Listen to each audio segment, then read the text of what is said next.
Hello everyone. In this session we'll do one more derivation of the shunt fault on an unloaded generator, that is the one more shunt fault, double line fault, or we can consider line to line fault. So this is an unloaded generator. So it has three phases, EA, IA, IB and IC. A, B, C are the three phases. Current flowing in all the three phases will be IA, IB and IC. The EMF induced in all the three phases is EA, EB and EC. So the neutral of the generator, it has been grounded through a reactor, that is Zn. Since there is an occurrence of a line to line fault in this unloaded generator, that means we can represent the occurrence of the line to line between any two phases, either between A to B or between B to C or between C to A also. So now in this equivalent circuit, I'll represent the occurrence of line to line fault is between B and C. So when the fault is occurs between any two phases, means that is what we call it as a line to line fault test. So the line to line fault occurs between the B phase and C phase. So the fault current flowing in these two phases will be IF it is. So now under this particular condition, we need to write what will be the voltage and current once the line to line fault occurs on an unloaded generator. So that is the terminal condition. So the next is terminal condition.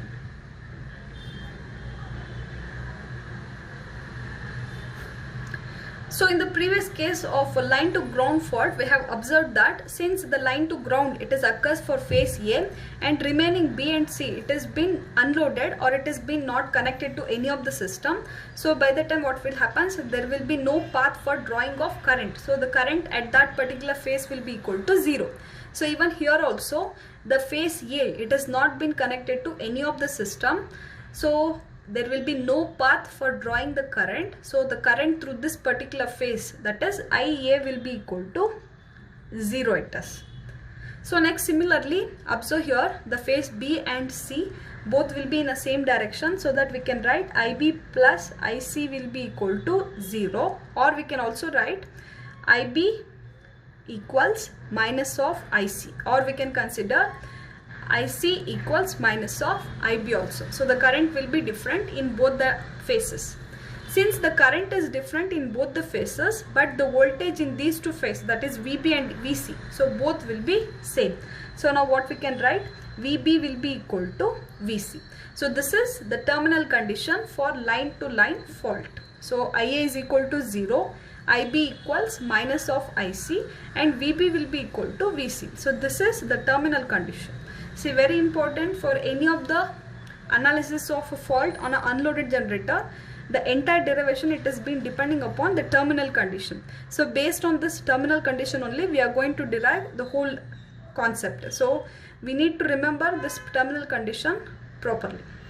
So now based on this terminal condition, we are going to convert the terminal condition into symmetrical component, that is the symmetrical component of voltage and also the symmetrical component of current relation.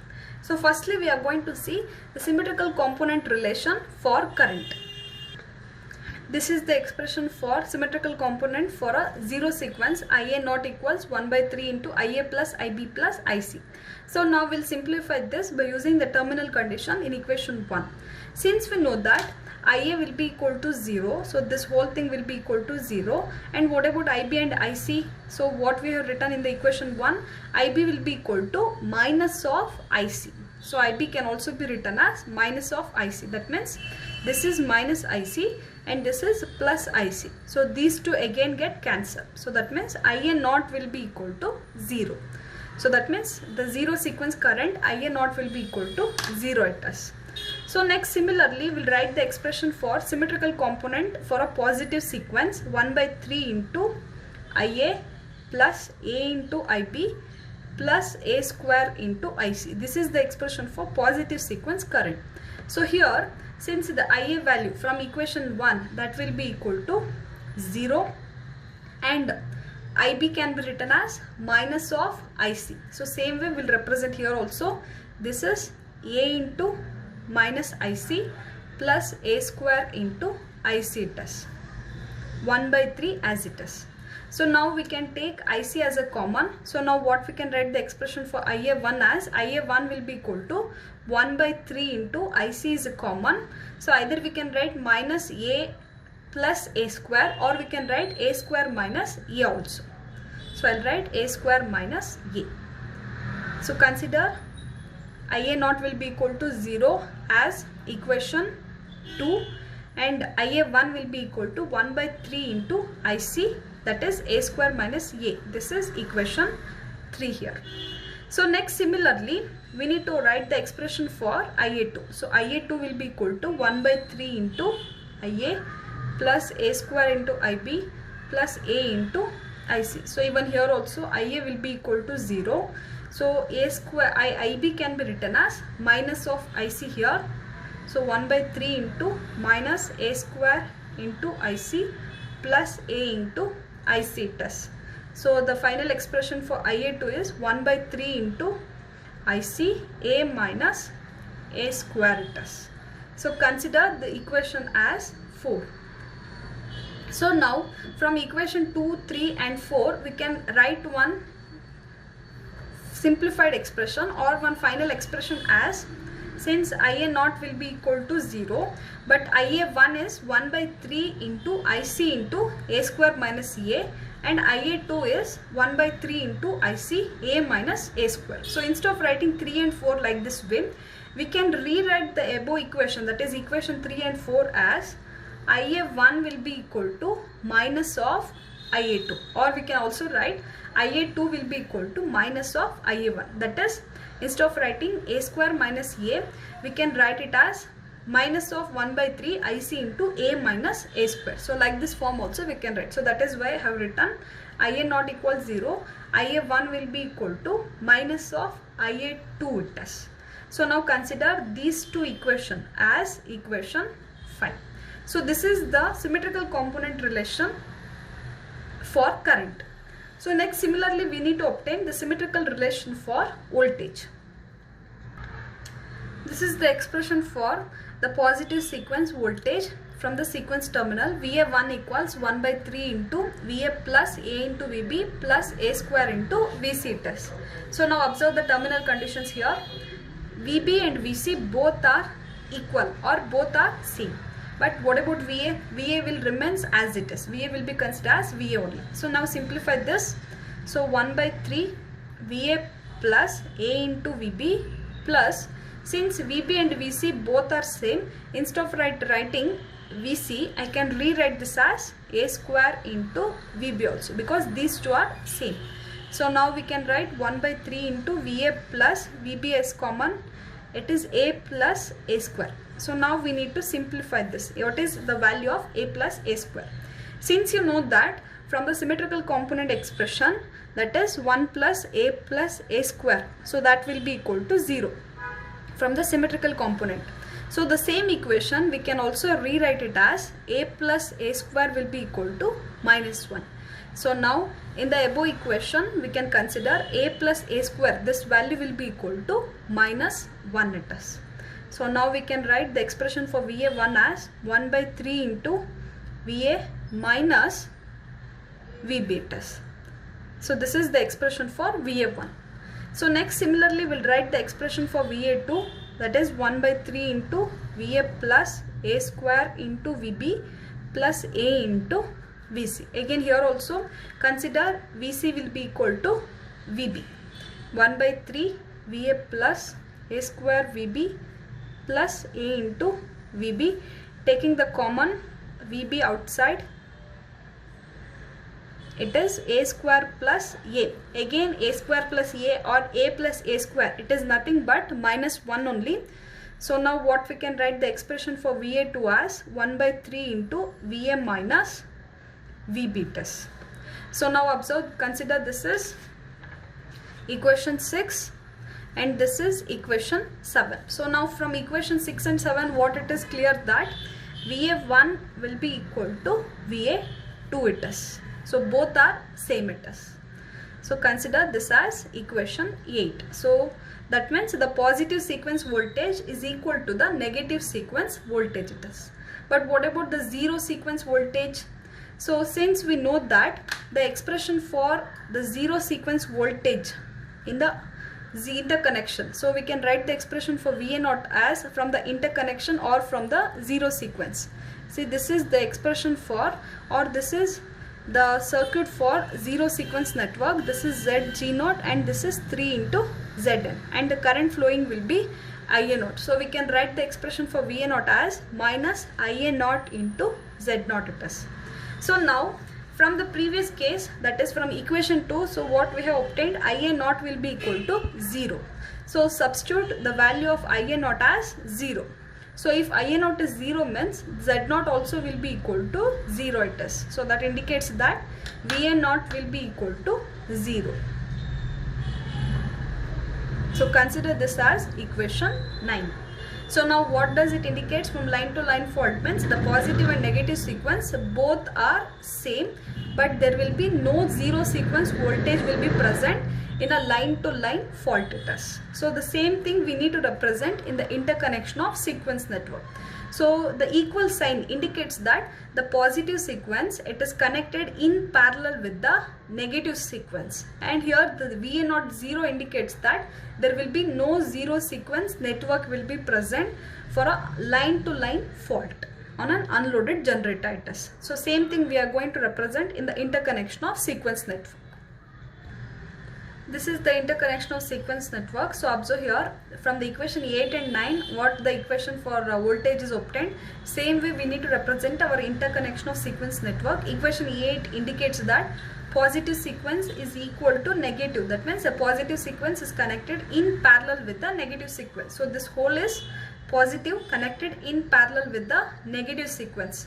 So from the previous case what we have obtained the expression IA1 will be equal to minus IA2. So what does it indicate? The current in the B sequence and also the C sequence both will be in opposite direction, that is IB equals minus of IC test. So same way it has been written in the interconnection of sequence network. So the current in the positive and negative both will be opposite to each other, but the voltage will be same for B sequence and also the C sequence, or the positive and negative. But the zero sequence, since the voltage is also 0, current is also 0, so it should be connected separately away from the sequence network. So this is the interconnection of sequence network. So next we need to write the expression for sequence quantities, that is the expression for the voltage sequence and also current sequence. So now observe here from the equation 5, so what we have written, the current is 0, zero sequence current and voltage both will be 0. No need of writing the equation expression for this. Only thing, first we need to write the expression for current, that is IA1 equals minus IA2. So first we'll write the sequence quantities expression for current, that is IA1 equals minus IA2, that is by using this network. So again using a Ohm's law, that is voltage divided by impedance. So the voltage present in the entire circuit is EA divided by the impedance is Z1 plus Z2 it is. So now consider this equation as equation 10. So this is the expression for current. So now, and what about the current? IA0 will be equal to VA0, both will be equal to 0 it is. So next we need to write the expression for the voltage. So now observe the voltage expression, VA1 will be equal to VA2 it is. So what we can write, VA1 will be equal to VA2. So we can write any one equation. So either we can write the positive sequence voltage expression or we can write the negative sequence voltage expression. Both will be same. So here I'll write EA minus IA1 into Z1. So this is the expression for positive sequence voltage. So now in this substitute the value of IA1 from equation 10. So after simplifying the equation IA1, in this we are going to get the final expression for VA1 as Z2 divided by Z1 plus Z2 into E8s. So this is the simplified expression after multiplying IA1 in this equation. So consider this as equation 11. So this is the sequence quantities. Sequence quantity is basically writing the expression for the symmetrical component of current and the symmetrical component of voltage. Since in a line to line fault there will be no zero sequence component will be present, so we need to write the expression only for the positive negative current and negative and positive voltages. So the next thing is writing the expression for fault current. So now observe the equivalent circuit here. Since the fault is occurs, it is a line to line fault, the fault current will be flowing in both the phases, the B phase as well as in the C phase. So now we can write the expression for fault current as IF will be equal to IB, or it will be occurring in IC. Now observe, this is the expression for fault current. Since the fault current will be flowing in both the phases B and C, so we will consider any one phase for obtaining the fault current expression. So IF will be equal to IB or IC. So here I have written the expression for line current IB here, IA naught plus A square into IA1 plus A into IA2. So now since we know IA naught will be equal to 0 and the IA1, IA2, so this we can write from the previous equation as IA1 will be equal to minus of IA2. So now I have simplified the expression as, instead of writing IA2, I have written this as minus IA1 only. So A square minus A into IA1. So in the symmetrical component model, we know the expression for A square minus A as it is minus J into root 3. So instead of writing A square minus A, we'll write this as minus J into root 3. So in terms of model, we can write this as IF will be equal to root 3 into IA1. So this is the expression for the fault current in a line to line fault on an unloaded generator. So this is the expression for fault current when line to line fault occurs on an unloaded generator.